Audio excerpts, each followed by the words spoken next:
로마서 1장 11절부터 17절까지의 말씀입니다. 내가 너희 보기를 간절히 원하는 것은 어떤 신령한 은사를 너희에게 나누어 주어 너희를 견고하게 하려 함이니 이는 곧 내가 너희 가운데서 너희와 나의 믿음으로 말미암아 피차 안위함을 얻으려 함이라. 형제들아, 내가 여러 번 너희에게 가고자 한 것을 너희가 모르기를 원하지 아니하노니 이는 너희 중에서도 다른 이방인 중에서와 같이 열매를 맺게 하려 함이로되 지금까지 길이 막혔도다. 헬라인이나 야만인이나 지혜 있는 자나 어리석은 자에게 다 내가 빚진 자라. 그러므로 나는 할 수 있는 대로 로마에 있는 너희에게도 복음 전하기를 원하노라. 내가 복음을 부끄러워하지 아니하노니 이 복음은 모든 믿는 자에게 구원을 주시는 하나님의 능력이 됨이라. 먼저는 유대인에게요 그리고 헬라인에게로다. 함께 읽겠습니다. 복음에는 하나님의 의가 나타나서 믿음으로 믿음에 이르게 하나니 기록된 바 오직 의인은 믿음으로 말미암아 살리라 함과 같으니라. 아멘. 아멘. 지난주에 저희가 신령한 은사에 대해서 나누었습니다. 신령한 은사가 무엇이냐? 바로 예수 그리스도 복음이라고 말씀을 드렸습니다. 이 신령한 은사가 바울에게 얼마나 좋았는지 한 번도 만나보지 못했던 로마 교회 교인들에게 나누어 주고 싶은 그러한 마음이 있었습니다. 그런데 오늘 본문에서 읽은 것처럼 로마 교회로 방문하기 위한 여러 번의 노력이 있었지만 그때마다 어떠한 이유에서였는지 길이 막혔다라고 그렇게 고백을 합니다. 그래서 바울은 편지를 대신합니다. 이 편지를 통해서라도 신령한 은사를 함께 나누고자 하는 그 마음을 가지고 편지를 썼습니다. 그런데 이 신령한 은사를 함께 나눈다, 신령한 은사를 소유하게 된다라는 것은 그저 단순히 예수님을 아는 지식에 더욱더 그 지식의 폭이 넓어진다, 깊어진다 이러한 의미가 아닙니다. 바로 신령한 은사를 소유한다라는 것은 예수님과 동행하게 된다라는 것인데요. 그래서 오늘은 이 신령한 은사를 소유한 바울의 이 말을 통해서 신령한 은사를 가지고 살아가는 사람들의 모습이 어떠한지에 대해서 함께 나누고자 합니다. 크게는 두 가지인데요. 먼저는 알 것을 안다라는 것입니다. 무엇을 알게 되느냐? 본문을 통해서 다시 세 가지로 나눌 수 있을 것 같습니다. 먼저는 연약함을 알게 됩니다. 누군가와 이 지속적인 관계를 맺고 함께 동행한다라는 것은 그 사람과의 관계가 깊어지는 것을 의미하기도 하지만 동시에 내가 어떠한 사람인가에 대해서 더 많이 깊이 알아가는 그런 과정이기도 합니다. 예를 들어서 자녀를 양육하시는 부모님들이시라면은 다 느끼실 것입니다. 자녀를 통해서 내가 얼마나 부족한 사람인지, 내가 얼마나 정말 연약한 사람인지에 대해서 알게 되지 않습니까? 내 마음대로 이렇게 했으면 좋겠는데 자꾸만 엇나가는 이 자녀를 보면서 나는 내 자녀도 내 마음대로 할 수 없구나라는 것을 경험하게 됩니다. 이처럼 예수 그리스도와 함께 동행한다. 이것은 주님을 알게 되는 그런 과정이기도 하죠. 그런데 더불어서 나에 대해서 알게 되는 것인데 특히 나의 연약함이 어떠한지에 대해서 함께 알게 됩니다. 12절 말씀인데요. 함께 읽겠습니다.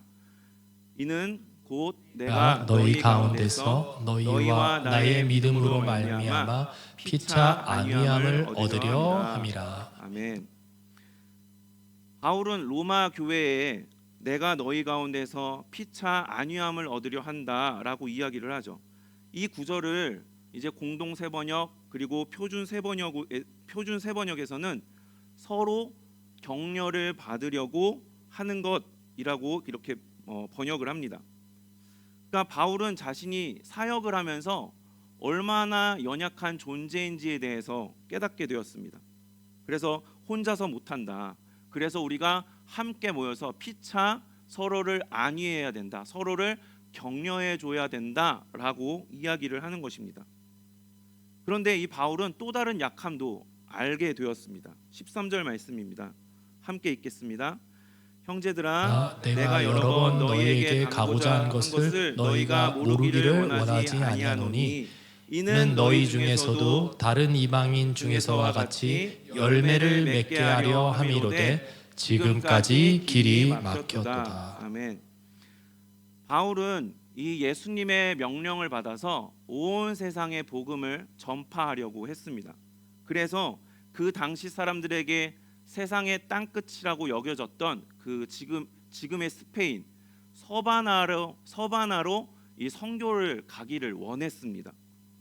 그래서 서바나까지 가서 복음을 전하려고 하다 보니까 도움이 필요했는데 그 도움의 대상, 내가 도움을 구할 대상을 이 로마 교회로 정해서 그렇게 방문을 하려고 했던 것이죠. 이 로마 교회가 바울에게 있어서는 선교 기지가 되어주고, 그리고 함께 기도해 주면서 격려와 후원을 그들에게서 좀 이렇게 동의를 얻고자 하는 그런 마음이었습니다.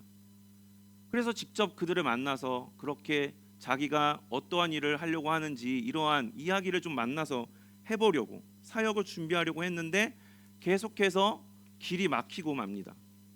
그래서 우선은 편지를 써서 이 사실을 알려야 되겠다. 그래서 내가 가진 신령한 은사가 무엇인지, 내가 가진 복음이 무엇인지, 왜냐하면 그냥 아무나 후원해 줄 수 없지 않습니까? 그래서 내가 검증된 사람이라는 것을 알리기 위한 그런 의도를 가지고 편지를 썼습니다. 이러한 과정을 바울이 거치면서 무엇 하나 계획대로 되지 않는구나. 인간이 아무리 계획을 이렇게 저렇게 세워봐도 인간의 뜻대로 되지 않는 거구나. 이 자신의 약함을 이 선교하는 이 과정을 통해서도 처절하게 느꼈을 것입니다. 바울은 주님을 만나기 전에 박해자로서 그리스도인들을 박해하는 그 힘을 휘둘렀던 사람이지 않습니까? 그뿐만이 아니라 자신이 의도했던 대로 그 일이 착착 진행되는 것을 또한 경험했습니다. 그 한 가지 예가 예루살렘 교회를 잔멸한 것 아니겠습니까? 그래서 그는 자신 있게 대제사장들에게 권한을 받아서 이제 그리스도인들을 잡으러, 그 잔당들을 잡으러 다메섹으로 갑니다. 그때까지만 해도 그는 자신이 약하다는 생각을 일절 해보지 않았을 것입니다. 그런데 빛이신 예수 그리스도를 만나서 예수님의 일꾼이 되고 주님과 동행을 하게 되면서 자꾸만 자신의 연약함을 경험하게 되었습니다. 이것은 우리 삶에도 동일한 것 아니겠습니까? 예수님을 모르는 세상은 연약함에 대해서 깨닫고 인정하는 것을 바보 같은 행위로 간주합니다. 강해지라고 이야기를 계속하죠. 강해야만 사람 남는 세상이기 때문에 연약함은 애써 감추고 강함만 드러내라고 그렇게 부추기지 않습니까? 하지만 예수님을 만나고 예수님과 함께 동행을 하면 할수록, 예수님을 알면 알수록 나 자신의 연약함을 깨닫게 됩니다. 나는 정말 연약하구나. 내가 주님이 없으면 매일 넘어질 수밖에 없구나. 주님이 인도해 주시지 않으면 이러이러한 일들도 하나도 되지 않는구나. 정말 주님을 붙잡는다 하면서도 오늘과 다른 내일이 아닌 오늘과 똑같은 내일, 어제와 똑같은 오늘, 매일 근심 속에 살아가고 있구나. 이러한 연약함을 깨닫게 된다는 것이죠. 이게 어찌 보면 인간의 생각으로는 창피한 일일 수 있을지 모르지만 주님을 알게 되면, 동행하면 하게 될수록 연약함을 깨닫게 되는 것이기에 우리가 이 연약함을 더욱더 깨달아갈 수 있으면 좋겠습니다. 둘째로는 주님과 동행하면 빚진 자임을 알게 된다라는 것입니다. 14절 말씀입니다. 헬라인이나 야만인이나 지혜 있는 자나 어리석은 자에게 다 내가 빚진 자라. 아멘. 바울이 나는 그리스도에게 빚진 자입니다. 나는 예수님께 빚진 자입니다. 라고 이야기를 한다면 그렇지. 아마 단번에 이해가 될 것입니다. 그런데 바울은 오늘 본문에서 내가 헬라인이나 야만인이나 지혜 있는 자나 어리석은 자에게 다 빚졌다. 선뜻 이해하기 어려운 이야기를 하죠. 왜 이런 이야기를 할까? 팀 켈러 목사님이 쓰신 당신을 위한 로마서라고 하는 책을 보시면 이런 이야기가 있습니다. 여기에 대해서 이렇게 이야기를 하는데요. 먼저 당신이 나에게 100달러를 빌려주면 나는 그 돈을 갚을 때까지 당신에게 빚을 지고 있다. 하지만 두 번째, 누군가 나에게 100달러를 주면서 당신에게 전해주라고 했다면 나는 그것을 건네주기까지 당신에게 빚지고 있는 셈이다. 바로 이 두 번째 의미에서 바울은 세상의 모든 사람들에게 갚을 의무가 있는 것이다. 이렇게 이야기를 합니다. 바울 사도가 회심했을 당시에 이제 눈이 멀게 되죠. 빛이신 예수님을 만나 눈이 먼 바울이 바울을 위해서 예수님께서 아나니아를 보내 주셨습니다. 사도행전 9장 15절 말씀인데요. 함께 읽겠습니다. 시작. 주께서 이르시되 가라, 이 사람은 내 이름을 이방인과 임금들과 이스라엘 자손들에게 전하기 위하여 택한 나의 그릇이라. 아멘. 예수님은 바울 사도를 통해서 세상의 모든 사람들, 이방인과 임금들과 이스라엘 자손들에게 복음을 전할 수 있도록 선택하셨습니다. 누군가 돈을 맡기듯이 예수님은 바울 사도에게 복음을 맡겨 주셨습니다.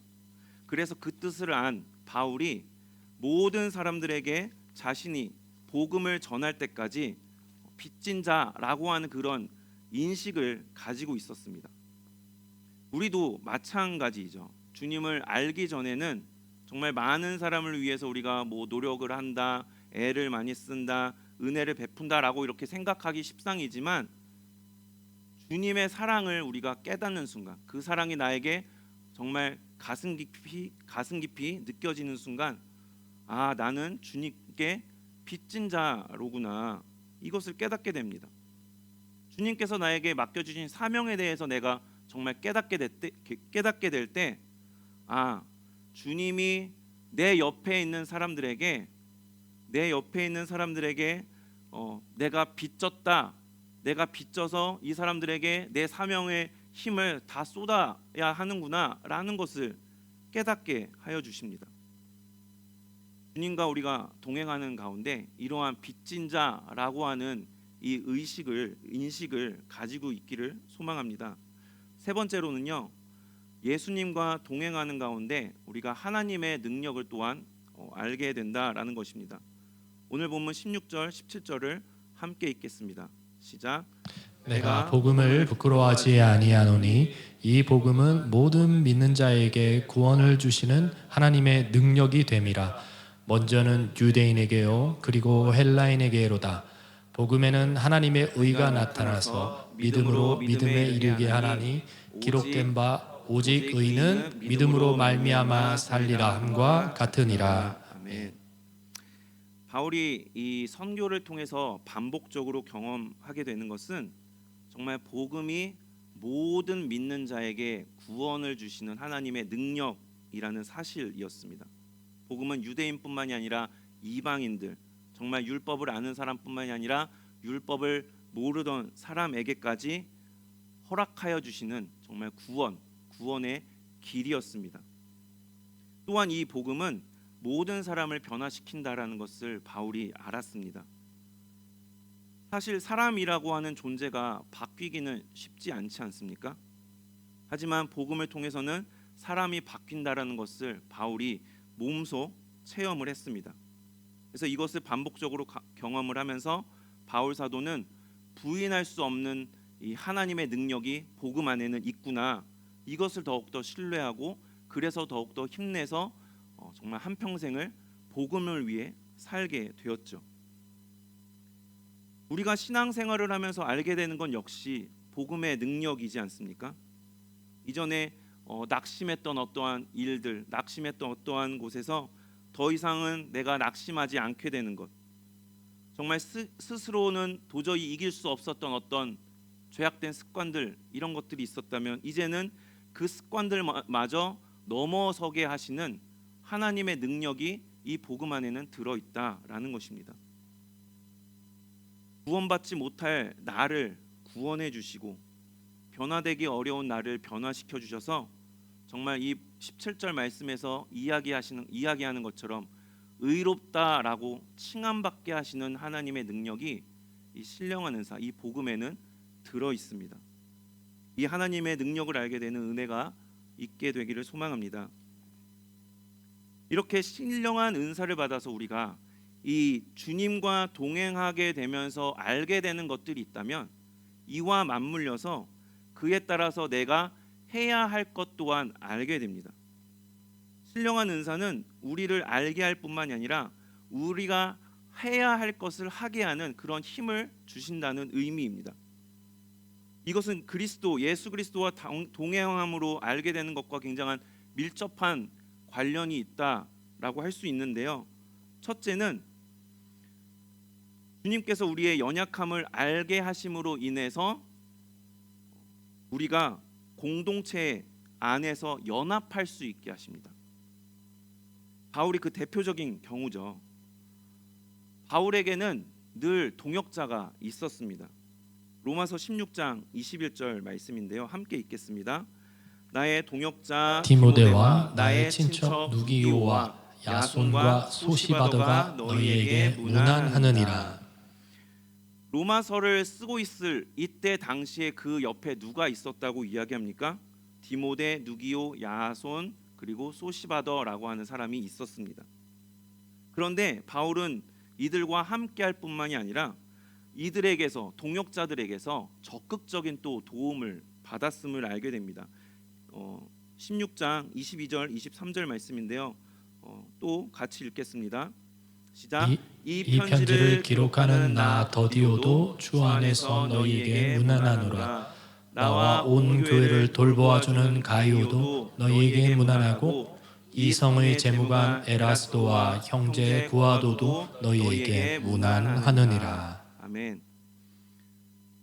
로마서를 누가 쓰고 있다고 이야기합니까?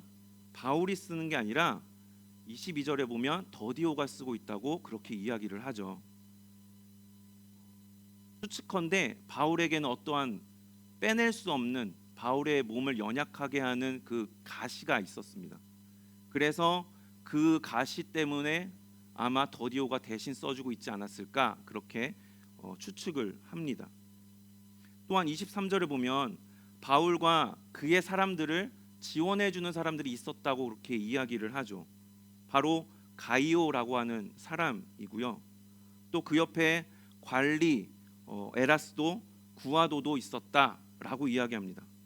근데 이들만이 아니라 16장을 한번 쭉 보시면 편지를 마무리하면서 많은 사람들의 그 이름들이 쭉 나열이 됩니다. 그러니까 바울과 얼마나 많은 사람들이 함께 연합해서 동역을 했는지 우리가 짐작하게 됩니다. 그러니까 주님과 동행하면 연약함을 알게 되는 것에서 그치는 게 아니라 그 연약함을 통해서 주님께서 함께 연합할 수 있게 하여 주신다라는 것입니다. 우리가 교회 사역을 할 때도 마찬가지지 않습니까? 내가 이거를 굉장히 나는 이걸 잘하는 사람이야, 나는 탁월한 사람이야 라고 하는 어떤 인식을 가지고 그 사역을 하다 보면은 어떻습니까? 다른 사람들의 어떠한 그런 행동들이 눈에 들어오지 않게 되고 불만이 점점점 쌓이게 되겠죠. 그러다가 이제 혼자 할 수밖에 없을 것입니다. 그러나 내가 이 일에 참여하고 있지만 나는 너무나 부족한 사람이다 라는 어떠한 인식을 가지고 그것을 알고 한다면 다른 사람들의 손길이 함께 필요하다는 것을 너무나 절실히 느낄 수 있기 때문에 연합할 수 있게 된다는 것이죠. 우리가 연약함을 깨달음으로써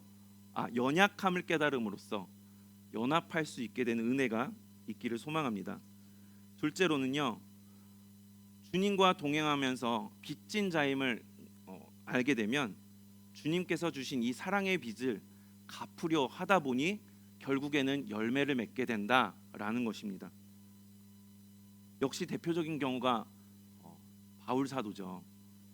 빚진 자라고 하는 이 채무 의식을 가진 이 바울은 그래서 세상에 나가 어떻게든 모든 사람들한테 그 빚을 갚으려고 정말 애를 썼습니다. 그리고 로마 교회에마저도 내가 다른 사람이 세운 터 위에는 내가 복음을 전하지 않기로 작정했다라고 하는 그 원칙을 세웠음에도 이 복음이 필요하다, 이들에게도 내가 채무 의식이 있다라는 생각이 드니까 원칙을 깨게 되더라도 신령한 은사를 나누어 주려고 했던 그러한 마음이 있었다라는 것이죠. 그렇게 해서라도 로마 교회가 제대로 된 복음을 받아들여서 그 열매를 맺게 되기를 정말 소망했습니다. 그리고 결국 바울 사도를 통해서 많은 열매가 지금까지도 맺히고 있는 것 아니겠습니까? 주님께서 사명과 사랑의 빚을 우리에게 지어 주셨다라는 것을 깨닫게 하신다면 정말 우리가 그 빚을 갚아야 되겠구나라는 것을 좀 이렇게 깨달을 수 있게 되기를 소망합니다. 그리하여서 그 빚을 갚기 위해서 애쓰는 우리 모두가 되어서 정말 주님의 이름을 내 이웃에게 내 주변의 사람들에게 전할 때 정말 주님께서 기뻐하시는 그 열매가 우리에게서도 거두어질 수 있게 되기를 소망합니다. 마지막입니다. 주님과 동행하면 주님을 자랑하게 됩니다. 16절 말씀입니다. 내가 복음을 부끄러워하지 아니하노니 이 복음은 모든 믿는 자에게 구원을 주시는 하나님의 능력이 됨이라. 먼저는 유대인에게요 그리고 헬라인에게로다. 내가 복음을 부끄러워하지 않는다라고 이야기합니다. 왜 복음을 부끄러워하지 않는다라고 이야기를 할까요? 복음을 부끄러워하는 사람들이 있었기 때문이겠죠. 그럼 왜 부끄러워할까요? 이 복음에 대해서 잘 모르기 때문일 것입니다. 주님이 어떤 분인지, 주님께서 어떠한 능력을 가지고 계시고 우리에게 베풀어 주시는지를 정말 우리가 잘 알게 된다면, 그것을 경험하고 깨닫게 된다면 자랑할 수밖에는 없을 것입니다. 얼마 전에 제가 담임 목사님과 그리고 사모님 그리고 권사님 몇 분 이렇게 신방을 다녀왔습니다. 신방을 가서 이렇게 이야기를 나누는 걸 제가 들었는데요. 그 집사님이 이런 말씀을 하셨습니다. 예전에는 참 자상하고 좋은 아버지라고만 생각을 했습니다.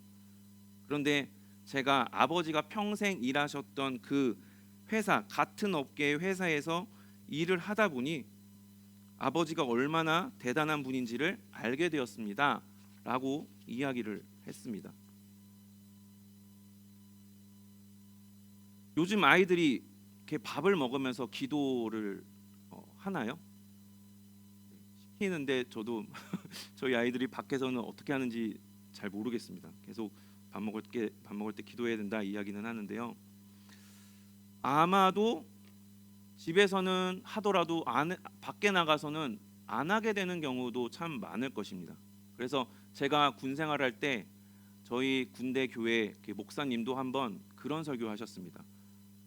식사 기도를 해야 된다.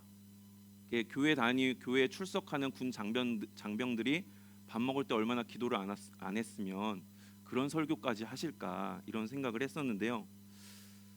왜 그렇게 간단한 식기도마저도 안 할까요?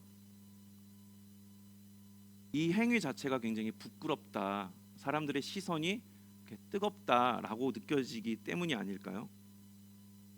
그 이유는 하나님이 어떠한 분인지에 대해서 정말 아직은 잘 모르기 때문에, 어떠한 일을 하시고 경험하지 못했기 때문에 그러지 않을까. 정말 주님께서 온 세상을 창조하시고 그분이 나에게 정말 이 간단한, 정말 내 앞에 차려져 있는 이 양식을 주님께서 나에게 허락하여 주셨고, 정말 이 양식 먹은 후에도 주님이 언제나 항상 내가 무엇을 하든 어디를 가든 주님께서 나와 함께 하신다, 이것을 정말로 내가 믿고 내가 정말 믿는다면, 내가 경험한다면 이 기도하는 것 남들의 시선은 신경 쓰지 않게 될 것입니다. 아니 오히려 내가 하나님을 믿는데 이러이러한 경험들이 있어. 너는 어떠니? 라고 오히려 자랑하고 전하게 되지 않을까. 이처럼 혹시 주님을 우리가 부끄러워하거나 사람들 앞에서 가지고 있는 나의 신앙에 대해서 정말 내가 감추고 싶어 하지는 않는지, 정말 주님과 동행하는 가운데 우리가 주님을 잘 알게 되고 정말 우리가 하나님의 능력을 반복적으로 경험하게 되어서 정말 주님을 자랑할 수 있는, 어디에 가도 내가 하나님을 믿는데 하나님은 이런 분이야 라고 자랑할 수 있게 되는 그러한 우리의 신앙이 될 수 있으면 좋겠습니다. 말씀을 정리하겠습니다. 신령한 은사를 받는다라는 것은 주님과 동행한다라는 의미입니다. 주님과 동행하는 것에 동행하는 이에게는 크게 두 가지의 특징이 있습니다. 첫째는 알게 됩니다. 구체적으로는 주님과 동행하면서 내가 연약하다라는 것을 알게 되고요. 또한 내가 복음의 빚진 자라는 것을 알게 되고요. 그리고 주님의 능력이, 이 복음 안에 하나님의 능력이 있다라는 것 또한 알게 됩니다. 둘째로는요, 알게 되었으면 하게 된다라는 것입니다. 약한 것을 알게 되면은 연합하게 됩니다. 그리고 빚진 자임을 알게 되면 이 빚진 것을 갚기 위해 애를 쓰고, 그리고 애를 쓰다 보면 결국에는 우리가 열매를 거두게 됩니다. 마지막으로 주님의 그 능력, 복음 안에 담겨진 주님의 하나님의 능력을 알게 되면 부끄러워하지 않을 뿐 아니라 오히려 자랑하게 되는 우리의 모습을 발견할 수 있게 될 것입니다. 신령한 은사를 받아서 주님과 동행함으로써 정말 바울이 알았고, 그래서 그가 했던 것을 나 역시도, 우리 역시도 알게 되고, 그래서 하게 되는 그러한 복된 삶을 살아가는 우리가 모두가 될 수 있기를 주님의 이름으로 축원합니다.